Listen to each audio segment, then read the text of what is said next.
So let's look at what an exposure is. So this is known as the exposure triangle, and these three elements control how much light hits your sensor, giving you a good exposure.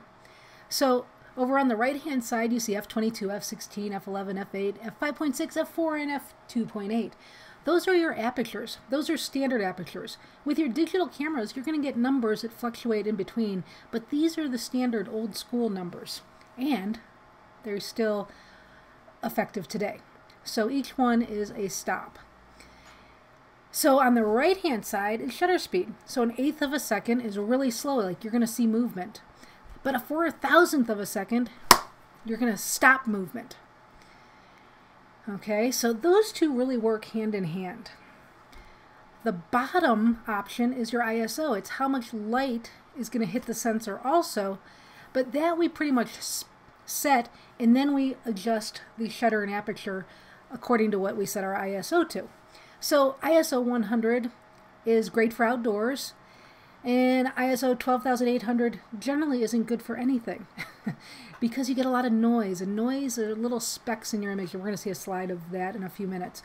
So most of the time with most of your cameras, anywhere 100, 200, 400, 800, 1600, maybe 3200.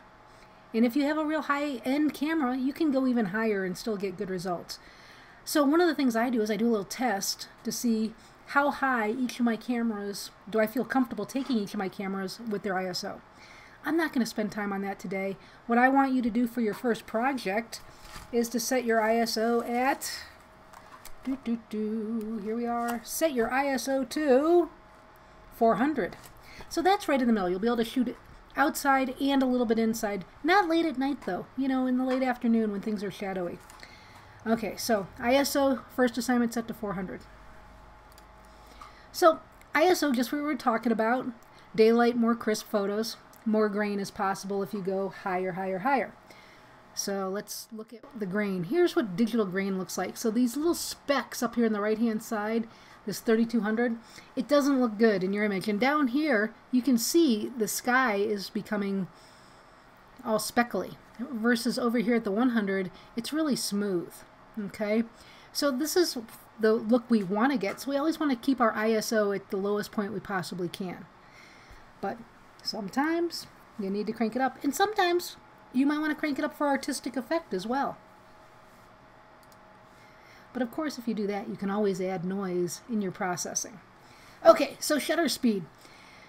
This is what controls movement. So either you see movement in the image or you stop movement in the image. And this little guide kind of shows you what to expect. So to stop movement, you're going to want to be 1/2000th of a second, 1/4000th of a second if someone's running. If you're trying to stop race cars or the jets over at the Air Force Base, you're going to want a really high shutter speed. Okay, but this is just kind of a general guide. You're going to see things like this all over the internet if you go looking for them. Star trails at the very bottom, that's a 15-minute exposure. You know, we have a class that teaches all about night photography. So, in your book, that you guys either bought the book or you printed out the PDF, on pages 15 and 16, it goes over all of this stuff as well that we're talking about right now. Aperture. Now, this is another control of light. So, when you're at 1.4, it's really wide open, and you're going to have really shallow depth of field. And depth of field is what's in focus from the foreground, middle ground, and background. At 1.4, you're just going to have one plane in focus. So if you're photographing me with like an 85mm lens, and you're at 1.4 and you focus on my eyeball is going to be in focus, but my ear may be out of focus, and maybe even the tip of my nose. So that's, you can see, is not very big.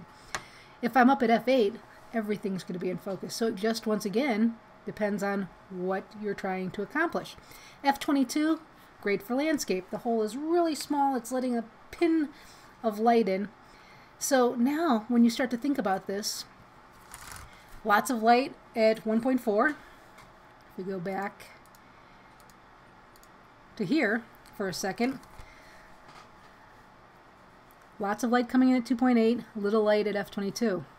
Little light at 1/4000th of a second. It's just grabbing 1/4000th of a second of exposure versus an eighth of a second letting in more light. So you're going to like have a dance between these. And there's something in your camera called a meter. And the meter, you're going to say, okay, well, I think I want great depth of field. So you're going to set your camera at like f16. And outside on a sunny day, f16 is going to be great. You're going to have 1,000th of a second shutter speed. Fantastic. But let's say you wanted great depth of field and you're inside, and you can see my room here is pretty dark. At f16, my shutter speed is going to be a second, maybe 2 seconds. So then I'm going to have to come down, I'm going to have to compromise and have less depth of field so I can get my shutter speed up so that I can hand hold it. Here's the magic of hand holding. 1/60th of a second. Anything below that, you're probably going to have camera shake. A 60th above, you're going to be able to hand hold it and have it in focus. Okay? You've probably seen tripods. That's a device to steady the camera. That's how you shoot at those slower shutter speeds. We're going to talk about tips and tricks and things like that later. So for this first assignment, once again, just shoot outside during the daytime. So here are some images. This is shallow depth of field. The lens was focused right on that plant, and you can see everything in the background is out of focus. This is great depth of field. The foreground is in focus, the middle ground is in focus, and the background is in focus. This is shallow depth of field, but check that out. It's f13 and 1/10 of a second. So f13, you'd think you're going to have greater depth of field, but because those elements in the front of the image were practically touching the lens, they couldn't be in focus. So there's all sorts of tricks that you're going to find out as you start to make images. Stopped action, he was walking, 1/500th of a second, f8, pretty good depth of field. Outside, everything looks good. f3.5 at 1/10 of a second. Well, I told you don't hand hold it at 1/10 of a second. So this was shot on a tripod. f3.5, you shouldn't have great depth of field, and we've got great depth of field here. The reason for that is because it has a very tiny sensor, the camera that I shot this with. So the smaller the sensor, the greater the inherent depth of field is. So you ever notice with your cell phones, everything always looks in focus? That's why, because it's a little tiny sensor. Shot with a micro 4/3 camera, great depth of field at 9.5, 1/350th of a second. That's a 7mm lens in the micro 4/3 world, which is equivalent to 14, so it's a wide angle lens. Wanted to get that cracking up front, yet the background is in focus as well. What caught my eye here was I really wanted that reflection with the swordfish, so f11, 30th of a second, ISO 400. You can see it was kind of a gray day. So that's why we got it down to a 30th of a second.